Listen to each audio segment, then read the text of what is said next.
지난 시간에 우리가 자본이 처음 성립되는 주식의 발행, 그리고 주식을 발행한 다음에 자본금이 증가되는 증자, 유상증자와 무상증자, 자본금이 감소되는 감자, 마찬가지로 유상감자와 무상감자에 대한 내용을 공부했고요. 나머지 납입자본 빼고 나머지는 이익잉여금 그리고 기타 자본 요소로 구분된다. 자본에 대한 전체적인 체계. 그래서 자본은 납입자본, 이익잉여금, 기타 자본 요소로 구분된다. 지난 시간에 우리가 납입자본에 대한 내용 공부하셨고요. 이번 시간에는 이제 나머지 그 이익잉여금 그리고 기타 자본 요소에 대한 내용들 보도록 하겠습니다. 먼저 우리가 이러한 거래들을 우리 회계 거래는 크게 자본거래와 손익거래로 구분합니다. 자본거래라는 것은 주주와의 거래를 자본거래라고 부릅니다. 주주와의 거래를 자본거래, 그리고 나머지 거래를 손익거래라고 부릅니다. 자본거래는 주주와의 거래예요. 그래서 주주와의 거래에서 차익이나 차손이 발생되면 그것은 앞서서 봤죠. 그것은 수익이나 비용이 아니다. 그래서 자본거래, 주주와의 거래에서 차익이나 차손이 발생하면 수익 비용이 아니라 전부 자본으로 처리한다. 대변에서 발생하면 자본의 가산 항목이 되는 거죠. 뭐 주식 발행 초과금, 뭐 자기 주식 처분이익, 감자 차익, 이런 것들이죠. 이런 것들.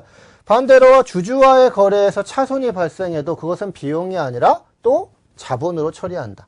주식 할인 발행 차금, 뭐 감자 차손, 자기 주식 처분 손실, 이런 것들이죠. 그리고 자기 주식도 마찬가지죠. 이런 것들은 자본의 차감 항목이다. 차변에서 발생되는 자본이니까요. 그래서 주주와의 거래를 자본거래라고 부르고요. 자본거래에서 발생하는 차익, 차손은 전부 다 자본으로 처리한다. 자본으로, 수익 비용이 아니라. 나머지를 손익거래라고 부릅니다. 손익거래. 손익거래에서 발생되는 것이 이제 수익과 비용이 되겠죠. 수익과 비용을 더하기 빼기해서 나머지가 이익이나 손실이 되는 거죠.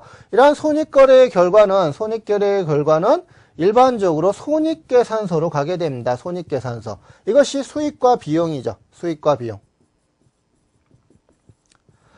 우리가 알고 있는 대부분의 수익과 비용, 무슨 처분이익, 무슨 처분 손실, 무슨 평가이익, 무슨 평가 손실, 무슨 상환이익, 무슨 상환손실, 이런 것들이 전부 다 수익 비용입니다. 그래서 손익계산서로 가게 되죠. 손익계산서. 결과적으로 이런 것들을 이익잉여금이라고 부릅니다. 이익잉여금. 그런데 손익거래인데, 그러니까 주주와의 거래가 아니에요. 주주와의 거래가 아니라 손익거래입니다. 나머지 거래인데 손익계산서로 가지 않는 항목들이 있어요. 이게 뭐냐면 기타 포괄손익입니다. 그래서 수익 비용이 아니에요. 그래서 당기순이익에는 포함되지 않죠. 근데 포괄손익에는 포함이 되는 손익입니다. 그래서 수익 빼기 비용이 당기순이익이죠. 여기에 더하기 빼기 기타 포괄손익이 총포괄손익이죠. 그래서 여기에 들어가는 거죠. 그래서 넓은 의미, 포괄적인 의미에서 보면 수익이나 비용이에요. 손익이에요. 손익. 그렇지만 당기순이익에는 포함되지 않는 손익. 이것이 기타 포괄손익입니다. 우리가 알고 있는 대표적인 것이 뭐 매도 가능 금융자산 평가이익, 또는 뭐 매도 가능 금융자산 평가손실, 또는 뭐 유형자산에 대한 재평가잉여금, 이런 것들이죠. 이러한 것들은 넓은 의미에서 보면 당기순이익이에요. 그래서 총포괄손익에는 더하기 빼기가 되죠. 그렇지만 미실현된 손익이기 때문에 대부분이 이런 것들은 당기순이익에는 포함되지 않는다. 그래서 그 손익계산서상 당기순이익으로는 가지 않아요. 그래서 이러한 이익잉여금이 아닌 기타의 포괄손익이다. 그래서 매도 가능 금융자산, 평가이익, 평가손실, 이런 것들이 있겠습니다. 그러면 나머지 이제 이익잉여금,